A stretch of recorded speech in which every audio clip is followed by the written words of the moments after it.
నమస్తే. సామాన్యులకు ముఖ్యంగా హోటళ్లు, రెస్టారెంట్లు, ఫుడ్ బిజినెస్ నిర్వహించే వారందరికీ కూడా ఊరట కలిగించే కీలక నిర్ణయాలైతే వెలువడ్డాయి.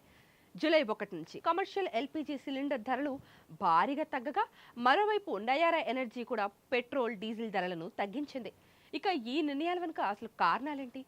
ఎవరికి ఎంత ప్రయోజనం చేకూరుతుంది? పూర్తి వివరాలు మన పొలిటికల్ స్పెషల్ స్టోరీలో ఈరోజు చూద్దాం రండి. ముందుగా మనం ఎల్పీజీ ధరల విషయాన్ని పరిశీలిద్దాం. కేంద్ర చమురు మార్కెటింగ్ సంస్థలు 19 కేజీలు ఉండేటువంటి ఒక కమర్షియల్ ఎల్పీజీ సిలిండర్ ధరను దేశవ్యాప్తంగా ₹174 నుంచి ₹183.50 వరకు తగ్గించడం అయితే జరిగింది. అంటే ఒక్కొక్క సిలిండర్ మీద ఇంత వ్యత్యాసం అయితే తేడా ఉంటుంది. ఢిల్లీలో అత్యధికంగా ₹183.50 తగ్గింపుతో సిలిండర్ ధర ₹3,113.50 నుంచి ₹2,930కు చేరింది. ఇక కోల్కతాలో అయితే ₹174 తగ్గించగా, లక్నో, పాట్నా వంటి నగరాల్లో కూడా ధరలు చాలా తగ్గాయనే చెప్పొచ్చు. అయితే 14.2 కేజీల గృహ వినియోగ ఎల్పీజీ సిలిండర్ ధరల్లో మాత్రం ఎలాంటి మార్పు చేయలేదు. ఎందుకంటే యుద్ధ ప్రభావంతో కేవలం కమర్షియల్ సిలిండర్ ధరలు మాత్రమే పెరగడం వల్ల కేంద్ర ప్రభుత్వం వీటిని మాత్రమే తగ్గించే ప్రయత్నంలో అయితే ఉంది. గృహ వినియోగానికి ఉపయోగించే ఎల్పీజీ సిలిండర్ను అయితే అక్కడ ధరలు కూడా పెంచలేదు కాబట్టి ఇప్పుడు అదే ధరలను కొనసాగిస్తున్నారన్నమాట. ఇది మనందరం కూడా గుర్తుంచుకోవాల్సిన విషయం. ఇక ఈసారి సాధారణ కుటుంబాలకు కాకుండా కమర్షియల్ వినియోగదారులకే ప్రధానంగా లాభం చేకూరుతోంది. ఈ ధరల తగ్గింపుతో హోటళ్లేంటి, రెస్టారెంట్లేంటి, ఇంకా టీ స్టాల్లు, క్యాటరింగ్ సేవలు, చిన్న ఆహార వ్యాపారాల నిర్వహణ ఖర్చు అన్నీ కూడా తగ్గే అవకాశం స్పష్టంగా కనిపిస్తుంది. గ్యాస్ ఖర్చు తగ్గడం వల్ల భవిష్యత్తులో కూడా కొన్ని ఆహార పదార్థాలు, అదేవిధంగా వాటి ధరలపైన కూడా సానుకూల ప్రభావం కనిపిస్తుందని వ్యాపార వర్గాలైతే అంచనా వేస్తున్నాయి. మరి ఈ ప్రెడిక్షన్ ఎంతవరకు నిజమవుతుందో మనం చూడాల్సిందే. ఇక ఇంధన రంగంలో కూడా చాలా మార్పులైతే చోటు చేసుకున్నాయి.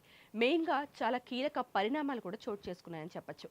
ప్రైవేటు చమురు సంస్థ నయారా ఎనర్జీ దేశవ్యాప్తంగా తన ఫ్యూయల్ స్టేషన్లో పెట్రోల్ ధరలనైతే లీటర్కు ₹5, డీజిల్ ధరను ₹3 చొప్పున తగ్గించింది. 2 ఏళ్లకు పైగా కాలంలో ఏ ఇంధన సంస్థ కూడా రీటైల్ ధరలను తగ్గించడం ఇదే తొలిసారి కావడం విశేషం. నయారా ఈ అరుదైన ఘనతనైతే సాధించడం జరిగింది. ఇక పశ్చిమాసియాలో ఉద్రిక్తతలు తగ్గడం, అంతర్జాతీయ మార్కెట్లో ముడి చమురు ధరలు దిగివస్తుండటంతో ఈ నిర్ణయం తీసుకున్నట్లు తెలుస్తోంది. ప్రస్తుతం అయితే నయారా ఎనర్జీకి చెందిన 7,000కు పైగా ఫ్యూయల్ స్టేషన్లో కొత్త ధరలు అమల్లోకి వచ్చేశాయి. అయితే రాష్ట్రాల వారీగా వ్యాట్, స్థానిక పన్నుల కారణంగా పంపుల వద్ద ధరల్లో కొంచెం అయితే మార్పులు చోటు చేసుకుంటాయి. అవి కూడా మీరు గమనించాలి. మరోవైపు Indian oil, Bharat petroleum, Hindustan petroleum వంటి ప్రభుత్వ రంగ చమురు సంస్థలు మాత్రం తమ ధరల్లో ఎటువంటి మార్పులు చేయకుండా పాత ధరలనే ఇంకా కంటిన్యూ చేస్తున్నాయి. మొత్తంగా చూసుకున్నట్టయితే కమర్షియల్ ఎల్పీజీ ధరల తగ్గింపు నయారా ఎనర్జీ పెట్రోల్, డీజిల్ ధరల కొత్త వ్యాపార వర్గాలకు ఎంతో ఊరటనిస్తున్నాయన్నమాట. ఈ నిర్ణయాలు సామాన్య ప్రజలపై, అదేవిధంగా మార్కెట్ ధరలపై కూడా ఎలాంటి ప్రభావం చూపుతాయని మీరు అనుకుంటున్నారు? ఒకవేళ మీకేమైనా అభిప్రాయం ఉన్నట్టయితే మాకు కమెంట్ సెక్షన్లో తప్పకుండా తెలియచేయండి. వీడియో నచ్చితే లైక్ చేయండి, షేర్ చేయండి. ఇలాంటి తాజా వార్తలు, విశ్లేషణల కోసం మా పొలిటికోస్ ఛానల్ను సబ్స్క్రైబ్ చేసుకోండి. బెల్ ఐకాన్ నొక్కడం అస్సలు మర్చిపోకండి. Stay tune to Politicos. నమస్తే.